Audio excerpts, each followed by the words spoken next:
नमस्कार दोस्तों, स्वागत है आप सभी लोगों का एक बार फिर से। जी हां, बिल्कुल हमारे वीडियो के टाइटल सही देखे है कि पल भर में चमकेगी किस्मत तुलसी में बांध देना या एक चीज। रोडपति होंगे करोड़पति और ये उपाय आपको कब करना है। ये उपाय आपको कब करना है। ये उपाय आपको देवउठनी एकादशी के दिन करना है। आइए वीडियो को ध्यान से सुनते हैं। तो कार्तिक महीने के शुक्ल पक्ष की एकादशी को देवउठनी एकादशी के नाम से जानते हैं। कई लोग इसे देवोत्थान एकादशी, देवउठनी एकादशी या प्रबोधिनी एकादशी आदि नाम से जानते हैं। इस दिन भगवान श्री हरि विष्णु जी योग निद्रा से जागते हैं। आइए जानते हैं इसके कुछ पौराणिक कथा। तो सर्वप्रथम इस वीडियो में आप लोगों को बताना चाहूंगा कि देवउठनी एकादशी क्यों मनाया जाता है। इसके 3 कथा बताऊंगा, फिर इसके बाद में आप लोगों को बताऊंगा कि उसकी बाद देवउठनी एकादशी के दिन हमें क्या करना चाहिए जिससे हमारे अध्यात्म उन्नति हो।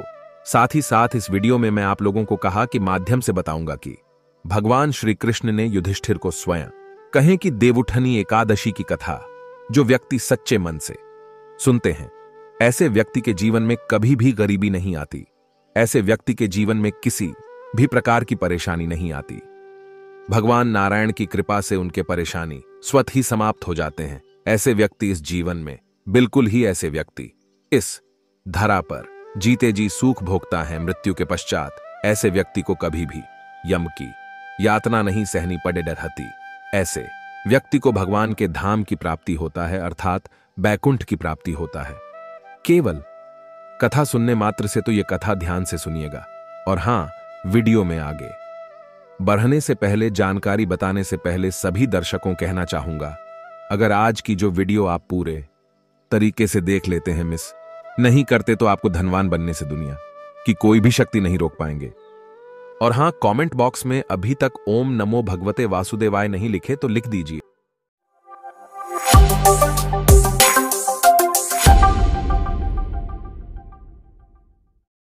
आइए जानते हैं। सर्वप्रथम पहले कथा को। तो एक राजा के राज्य में सभी लोग एकादशी का व्रत रखते थे। प्रजा तथा नौकर चाकर से लेकर के पशु तक एकादशी के दिन अन्न नहीं खाया करते थे। और एक दिन किसी दूसरे राज्य का एक व्यक्ति राजा के पास आकर बोला कि महाराज, कृपा करके मुझे नौकरी पर रख लीजिए। तब राजा ने उसके सामने एक शर्त रखी कि ठीक है, मैं आपको नौकरी पे रख लूंगा, किंतु रोज तो तुम्हें खाने को सब कुछ मिलेगा, पर एकादशी को अन्न नहीं मिलेगा। उस व्यक्ति ने उस समय हां कर दी, परंतु एकादशी के दिन जब उसे फलाहार का सामना दिया, अर्थात फलाहार का सामान दिया, तो वह राजा के सामने जाकर गिड्ड गिड्डाने लगे कि महाराज, इसमें मेरा पेट नहीं भरेगा, मैं भूखा ही मर जाऊंगा, मुझे अन्न दे दो। राजा ने उसे सार्थक की बात याद दिलाई, पर नहीं हुआ। तब राजा ने उसे आटा, दाल, चावल आदि दिए। वह नित्य की तरह नदी पर पहुंचा और स्नान कर भोजन पकाने लगा। तब भोजन बन गया तो वह भगवान को बुलवाने लगा कि आओ भगवान, भोजन तैयार है। उसके बुलवाने पर पीतांबर धारण किए भगवान चतुर्भुज रूप में आ पहुंचे तथा प्रेम से उसके साथ भोजन करने लगे। भोजन आदि करके भगवान अंतर्ध्यान हो गए। तब वो अपने काम पर फिर से चला गया। 15 दिन बाद अगली एकादशी को वह राजा से कहने लगा कि महाराज, मुझे 2 गुना सामान दीजिए। उस दिन तो मैं भूखा ही रह गया।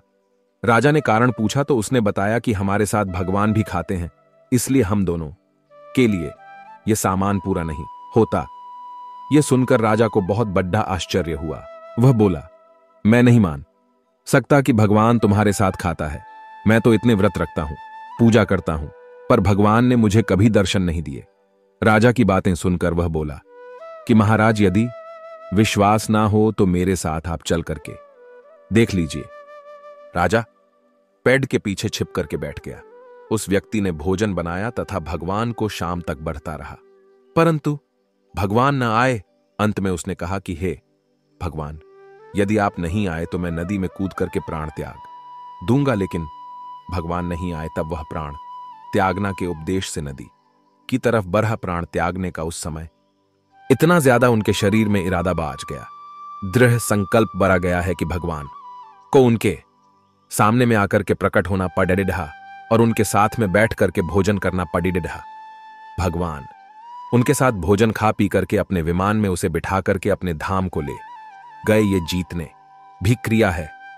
यह जीतने भी वहां पे दृश्य हो रहे थे। ये सारे दृश्य राजा पेड़ के नीचे में छिप करके देख रहे थे। बिल्कुल ही राजा सोच रहे थे कि व्रत उपवास ई तब तक कोई फायदा नहीं होता जब तक मन शुद्ध ना हो। इससे राजा को ज्ञान मिला, वह भी मनुष्य व्रत उपवास करने लगा और अंत में स्वर्ग की प्राप्ति हुआ।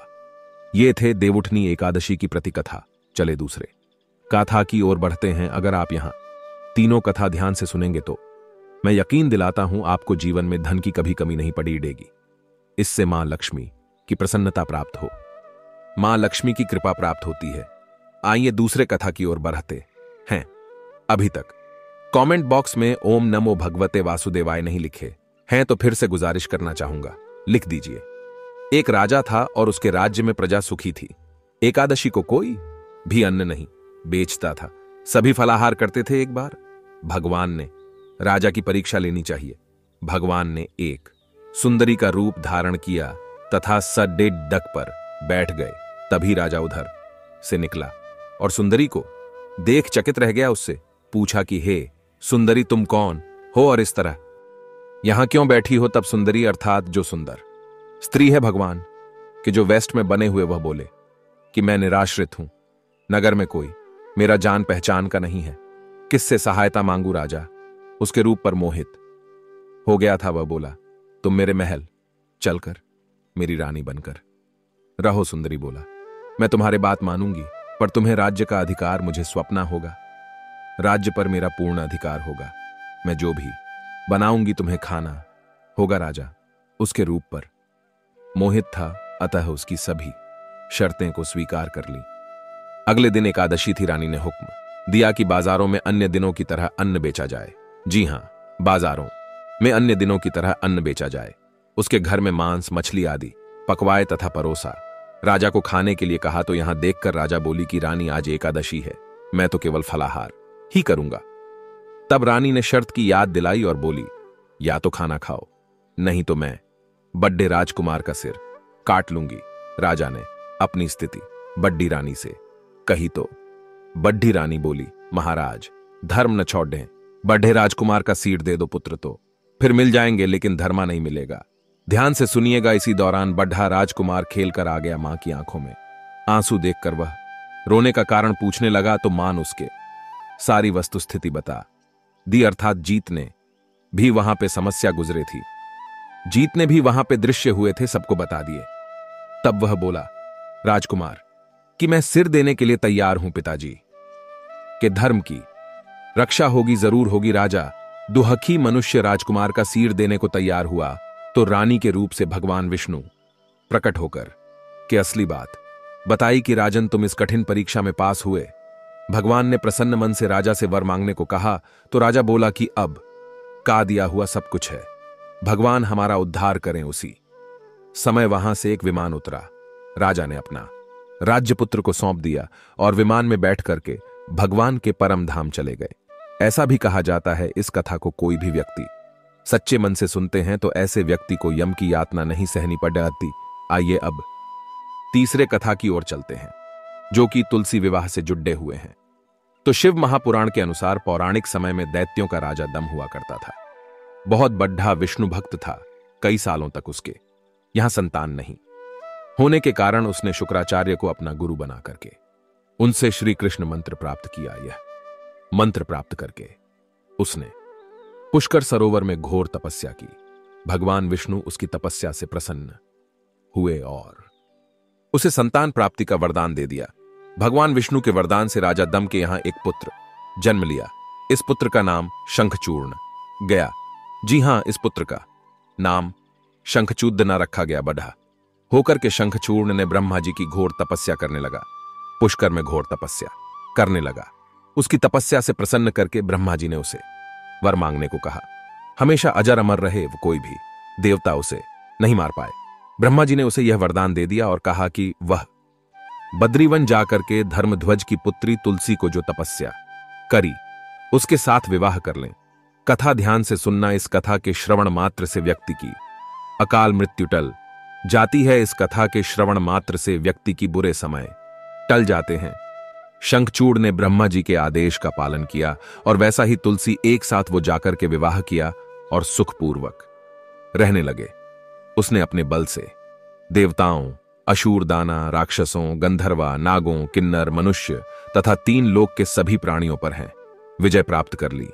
वह भगवान श्री कृष्ण का परम भक्त था। संगचुड़ के अत्याचारों से सभी देवता परेशान होकर के ब्रह्मा जी के पास गए और ब्रह्मा जी ने उन्हें भगवान विष्णु के पास ले गए।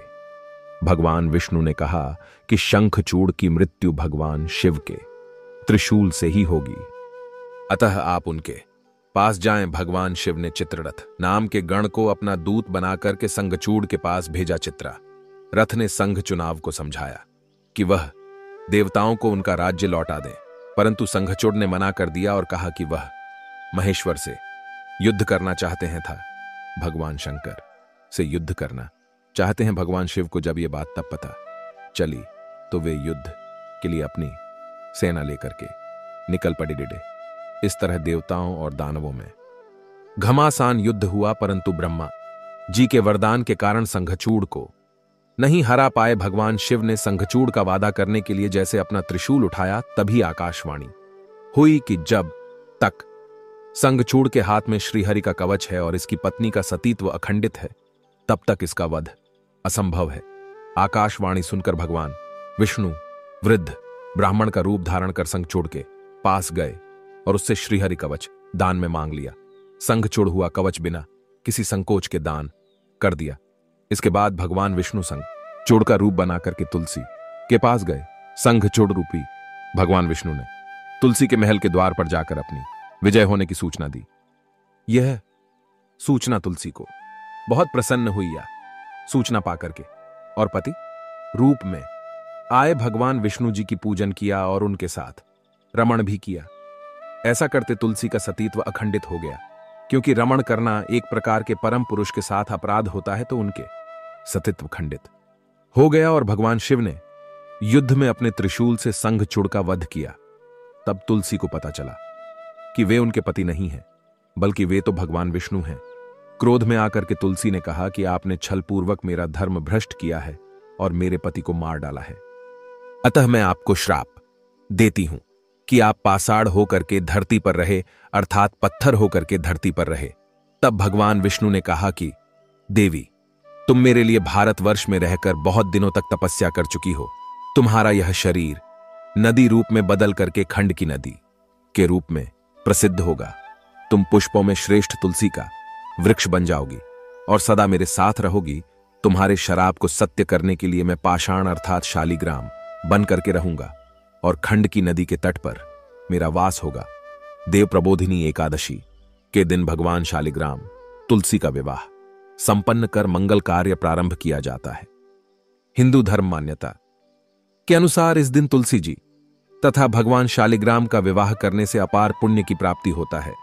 यह भी कहा जाता है, ध्यान से सुनना, यह भी कहा जाता है अगर देवउठनी एकादशी के दिन भगवान विष्णु को एक तुलसी के पत्ते चलाया जाए तो 1000 गोदान के बराबर पुण्य का फल प्राप्त होता है। इसलिए इस दिन भगवान विष्णु को जितना ज्यादा हो सके तुलसी का पत्ता जरूर अर्पित करना चाहिए, दल जरूर अर्पित करना चाहिए। आइए जानते हैं कि देवउठनी एकादशी की व्रत कैसे रखना चाहिए और किस प्रकार से पूर्ण होने में हमें कौन कौन सी सावधानी रखना चाहिए, और देवउठनी एकादशी दिन ऐसे कौन से उपाय करना चाहिए जिससे व्यक्ति की आध्यात्मिक उन्नति हो। इधर की जानकारी बहुत ही सुंदर है, वीडियो को मिस मत करना, क्योंकि अधूरे ज्ञान हमेशा खतरनाक साबित होते हैं। आपने 13 मिनट का बहुमूल्य समय दिए हैं, कम से कम 5 मिनट का अपना बहुमूल्य समय और दीजिए। तो देवउठनी एकादशी के दिन व्रत करने वाली महिलाओं को प्रातः काल में स्नान आदि से निवृत्त होकर के आंगन में चौक बनाना चाहिए।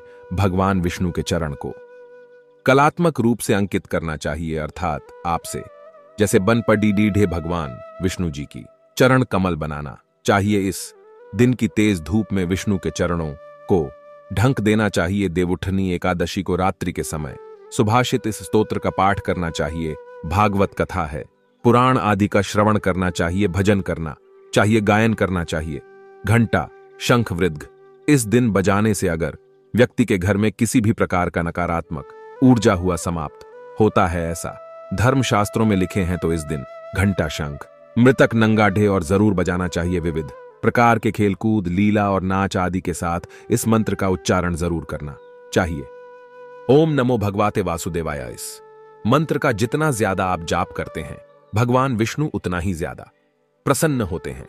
पूजन के लिए भगवान का मंदिर अथवा सिंहासन को विभिन्न प्रकार के लता पत्रा, फल, पुष्प और बंधनवार आदि से आप सजा सकते हैं। आंगन में देवोत्थान का चित्र बनाएं, तत्पश्चात फल, पकवान, सिंघाढ़े, गन्ने आदि चढ़ाकर के डलिया से ढक दें तथा दीपक जलाए। ध्यान से सुनिएगा। विष्णु पूजा या पंचदेव पूजा विधान करने का इस दिन विधान है।